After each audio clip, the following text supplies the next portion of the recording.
record this. Start. There we go. So I'm going to share my screen.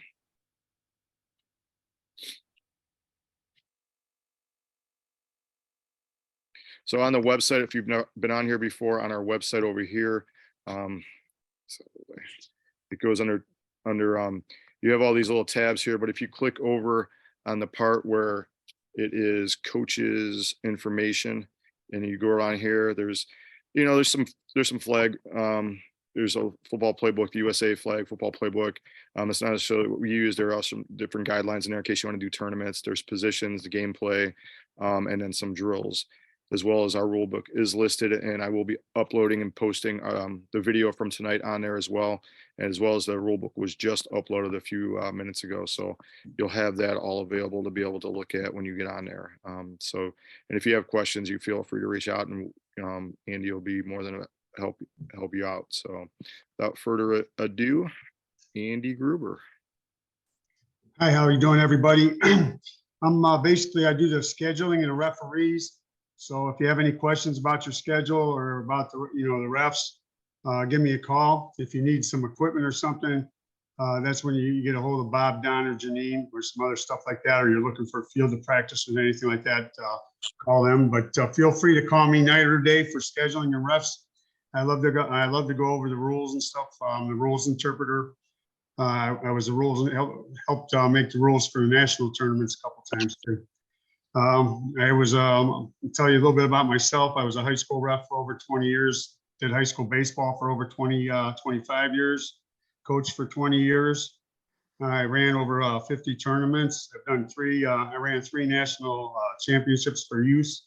I refed in 4 states. And what I've done when I refed in each state, I jotted down stuff that I liked about some of the rules that they had, and I thrown them into ours. There's also a PGA marshal, and I ran Special Olympics cycling for state of Ohio for 25 years. So now we're going to get down to the coaching. Save your questions for the end. And like I said, if we don't have time, just text me and I'll be glad to talk to you. Okay, first of all, the #1 job of a coach is to keep everybody safe. They have the thunder and lightning rule. If you hear thunder or see lightning, you got to stop it. The best thing to do is stop it for a half hour. If it's on practice, like you said, probably you might have to cancel your practice. Most of the people that are hit by lightning, it strikes the ground. That's all it has to do is hit the ground. It doesn't even have to hit the person to injure you. And it's always at practice, because at the games, usually, all the officials are there and they'll, get everybody off the field. But it always happens at practice when somebody gets hit by lightning. It's the first time you had 10 people at your practice, and all of a sudden you hear some thunder coming from over the lake. And you say, "Oh, that's far away."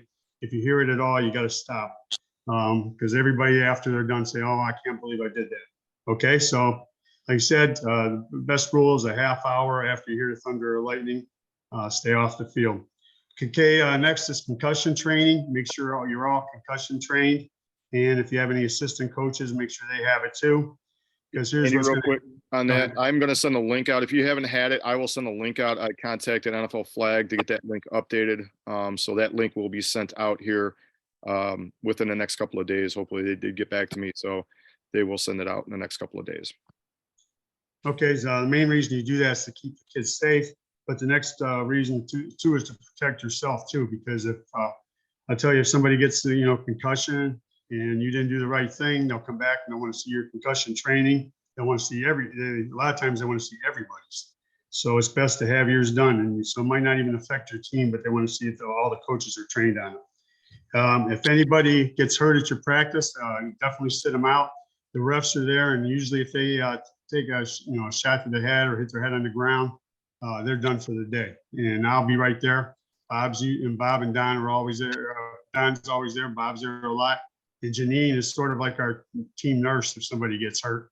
But the best thing you can do if somebody bops their head is have them sit out the rest of the day. Okay. Next, I'm going to talk about the refs. Everybody even watches the sports or the news. There's a nationwide shortage of refs. And that's basically because the way you treated all the coaches, including myself, treated the younger kids when they were coming up. You yell at them and all this other stuff. I remember I coached boys baseball for the 8th grade for my grandson. They had kid refs.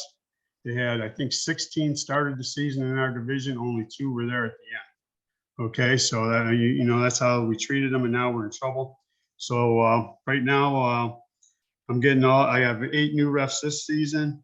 6 of them have ref flagged before, so they're not completely new, just completely new to kids. So that's going to be a big help. So be nice to them, because it takes a while to become really good at it. I usually think 3 seasons. First season you're usually awful. Second season you're bad, and third season you either know your stuff or you drop out. For high school, they have a 60% dropout rate after the first year. So that was there 2 years ago. I don't know what last year's was, but 60% dropout. I know coaches expect the ref to be perfect the first game and get better after that. That's what they always tell us. But basically, like I said, if you have trouble with the ref, I'm there. And if you start to give a ref trouble, usually Don goes over and stands by your field, and you know you're in trouble. Okay, so you don't want that to happen. Okay. Next thing is only head coaches talk to the ref, not your assistants. Okay. If your assistant gets a flag, it gets charged to you, and if you get 2 flags, you get tossed out and suspended. So make sure your assistant coach doesn't talk. If he has any rules questions, he goes through you. That's the same in high school, same as Pee Wee football, same as on TV.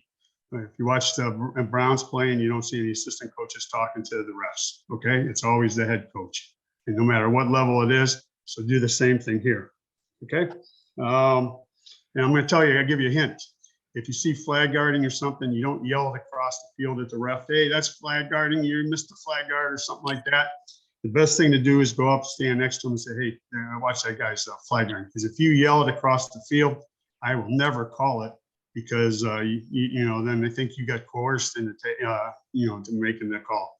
Okay, when you argue with the ref or say anything to the ref, it's always to get the next call. There's nothing you're going to do about that. So the best thing is to do it quiet and just go over and talk to a ref on the sideline.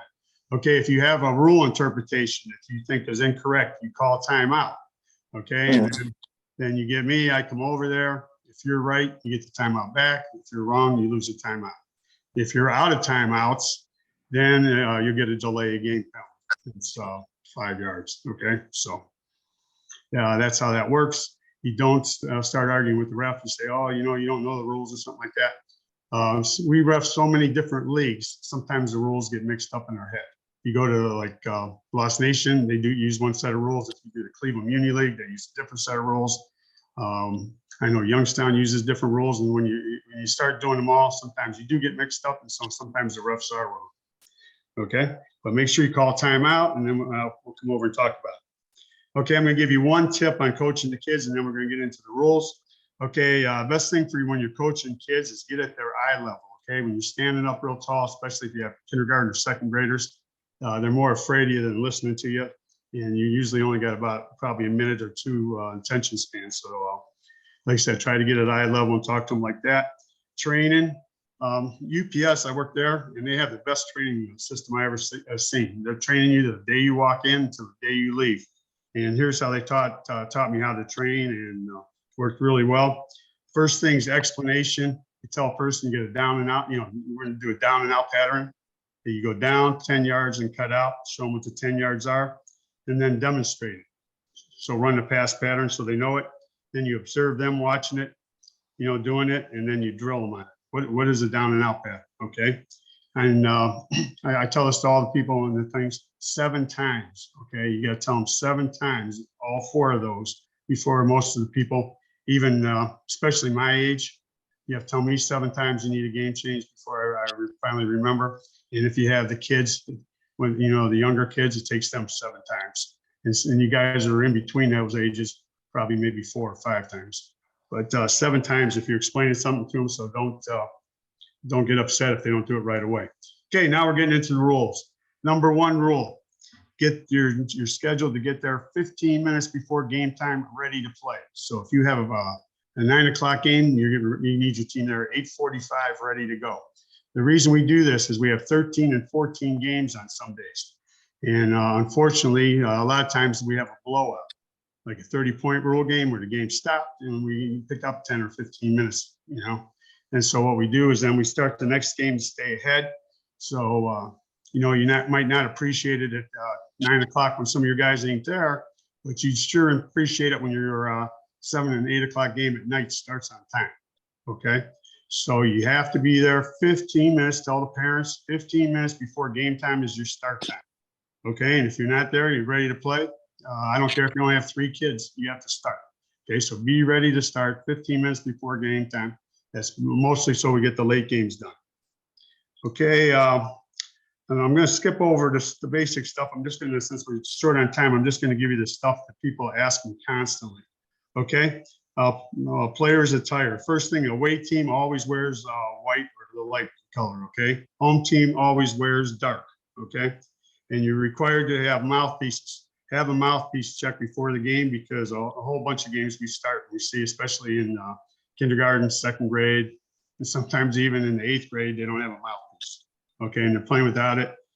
We give you a warning the first time, but that could be called a penalty on the first time. So make sure you have it. Jerseys always have to be tucked in. Otherwise, it can get called flag guarding. So if you're running down the field and your jersey's not tucked in, if we see it before the play, we usually tell you, but sometimes it gets by us. If you're running down and your shirt's hanging out over your flags, that's flag guarding penalty. Next thing is no metal cleats are allowed. I don't think Menor High School would like us playing with metal cleats on their field over there, or we'll be back playing in the grass over there by the softball fields. So make sure no metal cleats. Check your kids because sometimes you never know what mom and dad will buy for them. Okay, no jewelry, those things they have on their wrists and stuff, they have to be off. Officials will dry off the ball, but I suggest if you see it's raining or snowing or anything like that, bring a towel. Because what happens is we have so many towels, and eventually, when we get to game 7 and 8, 9, we don't have it, or not any really good dry ones. Okay, so make sure you bring your own towels. Usually, I'll even let an assistant coach go out on the field and dry the ball off, in the huddle, and then toss it back to you, so you get the extra coach in the huddle, but you both have to be off the field at the same time. Okay, make sure that players are wearing league-issued pants. Okay, this came up about probably 15 times in the fall, where they're wearing, different kinds of pants and they have pockets in them. If you have a pocket in them, you can't play. We don't go for the tape it up because the tape falls off in 2 or 3 plays. So you have to wear the league issued pants. And like I said, we don't want the ones if they have pockets in them. Okay. It's a safety hazard. Somebody grabs it and somebody can get hurt. Okay. Ball sizes. Everybody, because a lot of people get their own balls sometimes. Kindergarten, grades 1 and 2, 3 and 4 use a pee-wee size ball. Grades 5, 6, 7, and 8 uses a junior size ball. Okay, so use that the whole season. Make sure you got the right one. All coaches, coaches on the field. You're allowed. If you look in one of my last pages, it tells you like how many coaches you're allowed on the field. Like kindergarten, 1st and 2nd, you're allowed 2 on offense, 2 on defense. 3, 4, 5, 6, 1 on offense, 1 on defense, and 7th and 8th, only 1 on offense. Coaches, you have to be, except kindergarten offense, you have to be off the field when the ball's snapped, okay, or being real close to it. Make sure you always exit your side, or you can exit in the end zone if you got the ball at the 5 to save you time getting back and forth. But make sure that you exit your own sideline because we don't want anybody getting any arguments and stuff when you're going the same sidelines. Sometimes that could happen. Okay, so exit your own sidelines. Next, possessions, a coin toss. We always do that. You say offense or defense. I know when you get to high school, if you say you want defense, you're going to end up giving them the ball both halves. But for the kids, they want offense, you get the ball first. If you take defense, you're deferring to the second half and you get the ball the second half. But that's how you call it. And hopefully they don't go into no 7th grade game and say defense. But that's the way we're going to do it. The possessions, you got 4 downs to get across midfield for a first down, unless you get a penalty, and then you start over again. You start over for 4, you get the 4 downs over again. Once a first down is attained, you get 4 more downs to try to score. Okay.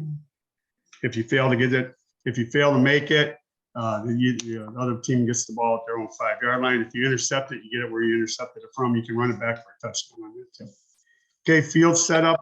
It's basically 67 yards. If you look at our field, you have 7-yard end zones on each side, and then you have 53 yards across. That's because that's what the varsity field is. It's 53 yards across. If you go to the soccer field, it's a little farther than that, probably about 7 yards longer. So their field's a little bigger over there, but not much, and you're only over there once this season anyway. Okay, teams choose opposite sides. Whoever gets there first gets it. Almost like I said, all possessions start at the 5-yard line, exception on interception. If you're running it back, you get it where you're brought down, or if you score a touchdown, then you get a touchdown. Okay, next, general offense, no intentional contact of any kind. So, if you see somebody coming in and you're standing there, the ball carrier's running behind you, and you make contact with the other another player, then that's a penalty. All blocking is illegal. You can never block anybody. Okay, I'll get into some more of that in a little bit. Any offensive player who continues in running and impedes the progress of the defensive player while they're attempting to pull the flag is called for illegal blocking. So here's what happens. All the kids get excited and they start running down, and then your offensive running back is running for a touchdown, and you all run down with them by the side of them. And that's blocking because it prevents the defensive team from getting to them because you're in their way. Okay. So once you don't have actually apps to do this, but once the ball is past the line of scrimmage, you usually have your players freeze, and then the runner keep running. Because if you don't, you can get a penalty on it, and and that's the rule. So they can call a penalty on you every time if you do that. Usually at the beginning of the season, especially the first week or two, we'll give you a warning. But the second time you're getting the penalty and somebody scores a touchdown, you have to bring it back because everybody was running with them. I don't really like doing that, but that's the rule. So teach your guys, and once the play gets past the line of scrimmage, freeze. Okay, and you can't set picks either, where you see your runners coming this way and step in front of the defensive player. That's illegal too. So freeze once the ball gets by there. That's the safest way to do it. Okay, next is the snap. The ball must be snapped between the center's legs to start plays. So that's a shotgun snap. You can get under the center if you want. Kindergarten and second grades, you can snap sideways. In kindergarten, you can just about pick it up and hand it to the quarterback because we don't want you dropping the ball and losing it down. So anything you can do, you can, like I said, you don't have to snap it and let go of it. You can snap it and put it right in their hands in kindergarten. First and second grade, you can snap sideways, and most of the teams do, because you can snap it farther like that instead of snapping it between your legs and having go in the end zone for a safety in the first play. Okay, there's a 30-second huddle clock. It starts on the ready whistle. A lot of times we don't blow the whistles because every time you blow a whistle, you endanger the other field from thinking that this, the whistle was for them to stop play. So, but you got 30 seconds in the huddle, and usually the ref will go as soon as after you've been in there for quite a bit, you'll go, you got 15 seconds, coach, and then you got to get your team out there and snap the ball before that 15 seconds up. So usually we give you just a little bit. I've seen this last year, kindergarten team. One team came out, they had like no huddle offense. They scored in 2 plays. The other team had the ball in the huddle for a minute and a half, 2 minutes, and so each team got the ball once in the first half. In second half, same thing. So, you got to get your team out of the huddle. Best thing that I've seen in all the like places I've been is if you have play cards.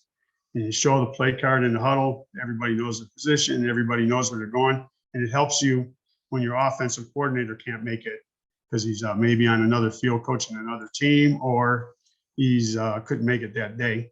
And then you say, oh my gosh, nobody knows how to run the plays. Have those play cards there, show them the play cards. Some people put it on their wrist for the kids, and then they learn those plays, and they're coming real handy, like I said, if the offensive coordinator's missing.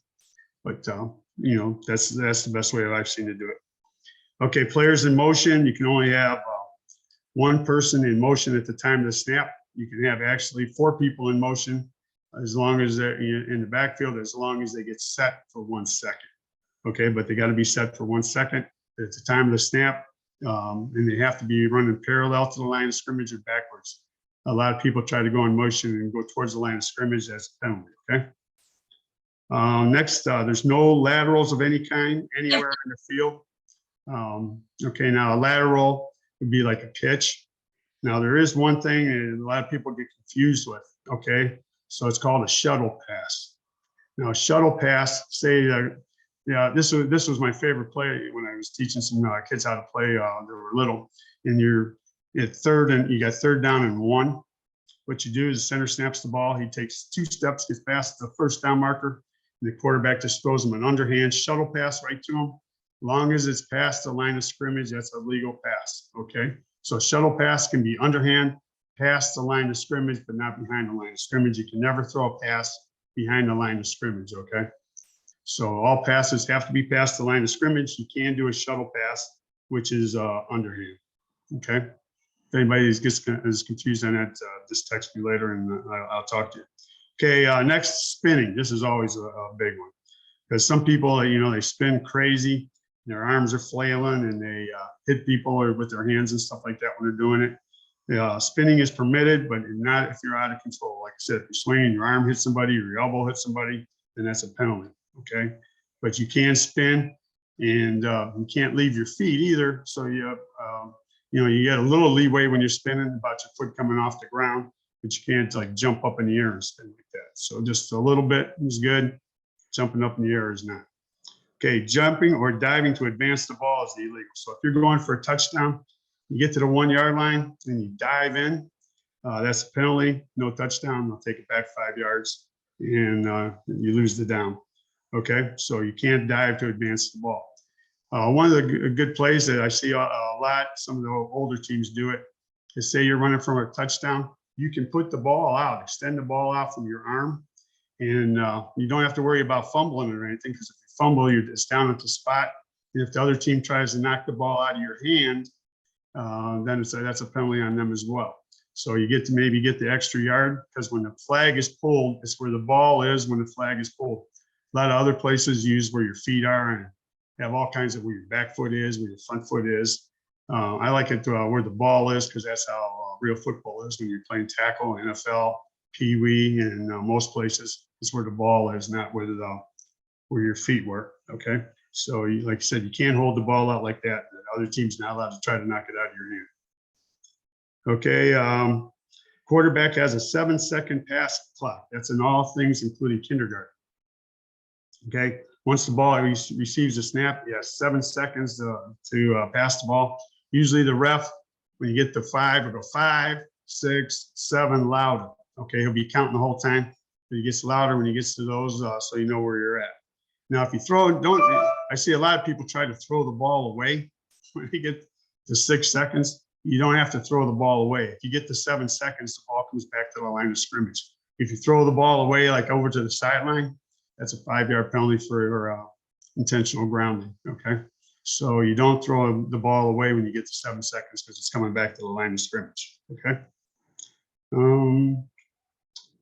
Okay, if the ball is handed off, the 7-second pass rule is no longer in effect. Because what we do when we have this, a lot of the teams, especially if you ever go in a tournament, they'll snap the ball to their halfback. He hands off to the quarterback. Now the quarterback can either run or pass, because he's handed off to. He's no longer the official quarterback. Okay, so if the ball gets handed off, now you can stand back there all day if you don't have anybody rushing, and then you can take off running. But once you do hand off, so he snaps it back to that real halfback, which is now the quarterback, hands it off to the running back, everybody can rush. So if you have somebody on the line, then they can immediately rush as soon as he hands it off. Okay, just like the normal handoff. So the downside of that is anybody can rush right away. And the good side is if nobody's been rushing, they got all day to throw it, and then they can run it if nobody's open. Okay.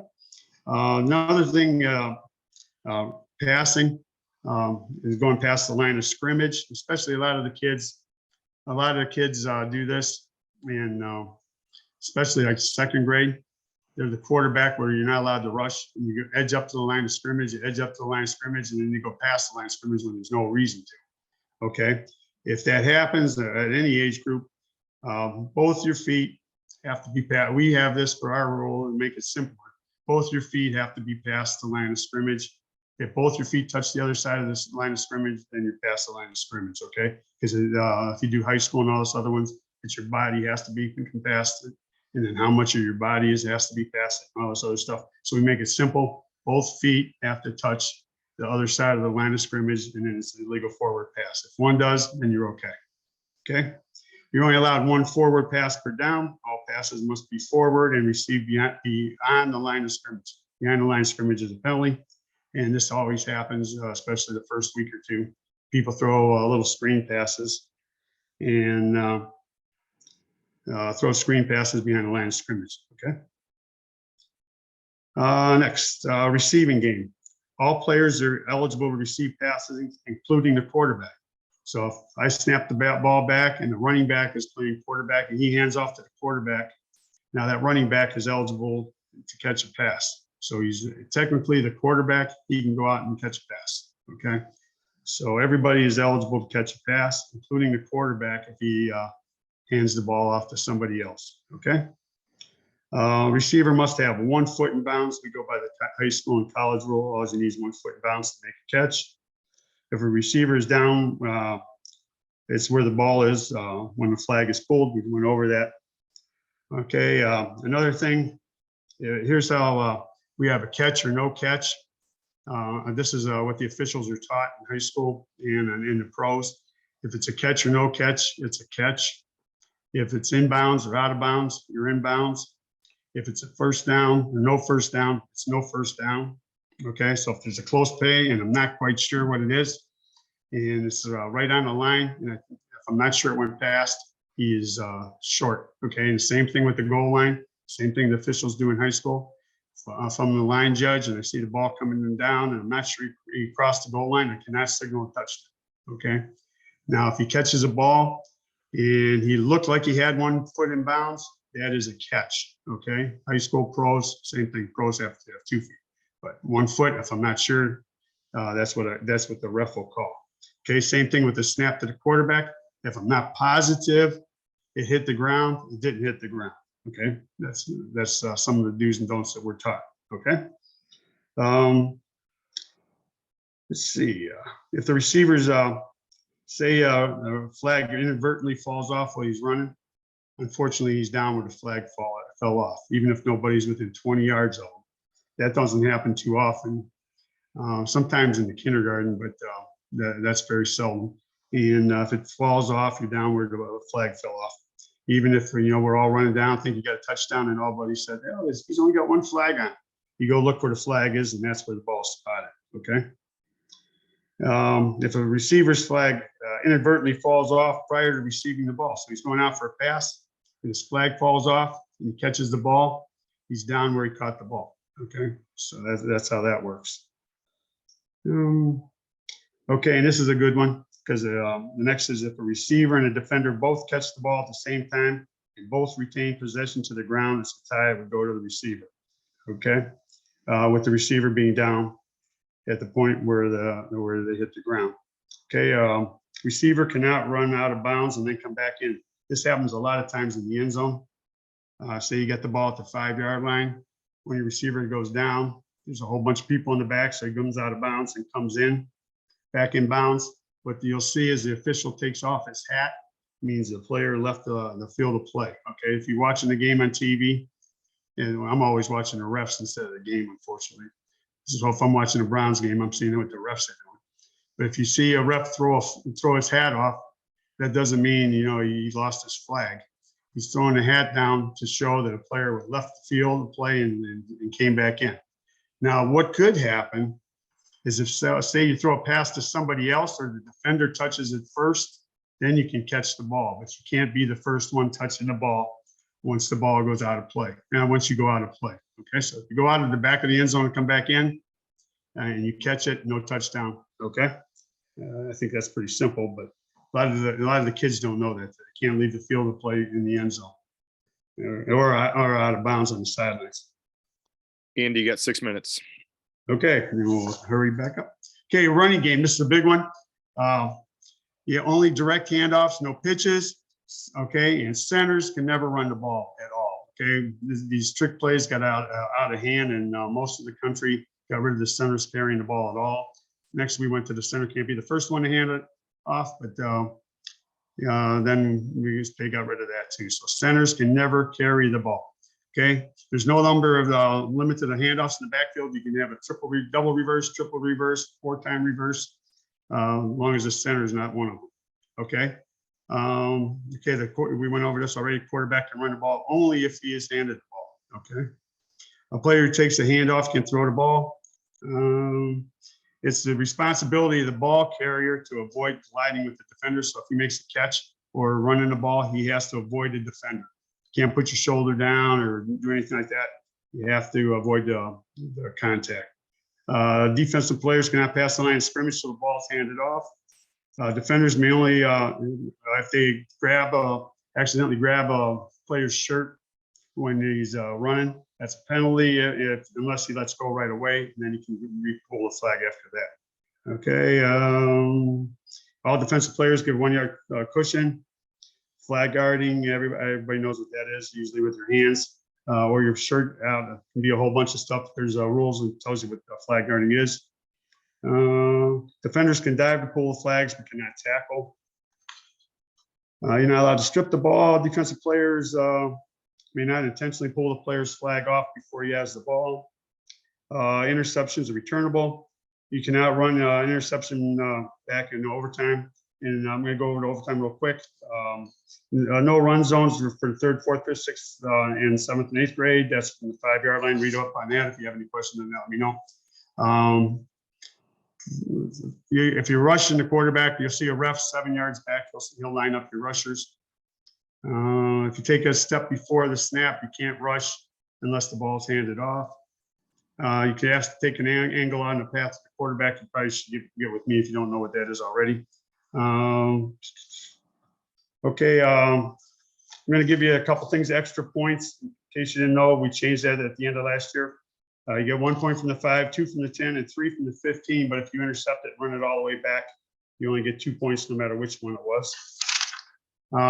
Each allowed, now this is the last change we have this year. Each team is allowed 2 30-second timeouts per game instead of half. It's going to be game.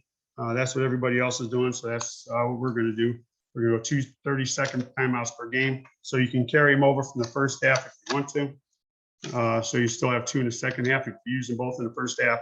And you don't have any left in the second half. The refs will let you know how many you have left. Playing time, and this is the last thing we'll talk about, is should be distributed as evenly as possible. A whole lot of times I'll see the offense and defense change and nobody goes in and nobody comes out. That's not good. So make sure you distribute it as evenly as possible to everybody. And if you look on page 9, all the most common questions right on the bottom, you can look up your age group and see all the stuff on there. It tells you what size ball you should use, how many coaches allowed on the field, and all that good stuff. I hand that out to all the refs as well. Okay, Bob. Bob, you're on mute. Yeah, I got you. Appreciate it, Andy. We can't say enough about how much we do for the kids and everything. And we're not going to be perfect, honestly. And like Andy said, talking to the officials, I've coached varsity football at Mentor for 20 some years now, and I don't say a word to the officials on the sideline. They look over. I just say, I'm not paid enough to talk to you, so I'm not saying a word. I don't talk to the officials on the sidelines or anything. So, we want to be, sure we understand that we want this to be a good experience, but we also want it to be fair for you guys as well. And we want to help you out. If there's any questions, you can feel free to answer those. I see there's a couple of chat things on here, and I'll get to those in a second and answer those. But we had the schedule sent out, and there was a couple of adjustments we had to make on that. And Andy was working on that in Arizona or whatever he was at. And so if there's any other questions on that, feel free to text you. Is that correct, Andy? Yeah, text me and I'll call. Okay, text Andy on that. Anything with the uniforms, we did order some of the jerseys, and we do have the jerseys are on order if you haven't got any in yet. And we'll be in contact with those people that need those here shortly. If there's a few jerseys, any shorts that you need, we'll have those available at the head table. If there's a short that doesn't fit or you're missing shorts or anything, we'll have those available at the head table, as well as if your flags break we have those available at the head table for you as well. And if you need any help with anything, honestly, like Don Shoots, I always say, he's our retired guy. So he's more than willing to come out and help out with anything. So let us know if you have any issues with, a possible parent issue or kid issue. Don does a great job. He was my head coach in high school, and he does a great job with handling of things. So please feel free to reach out to us. We appreciate everything. We're going to get cut off here. So I appreciate everybody. I'm going to video. This is going to be up online, and I will share the rule book as well to everybody after we get the video uploaded. All right. Thank you, everybody. I appreciate it. And that is going to about do it for us here. Thanks, guys.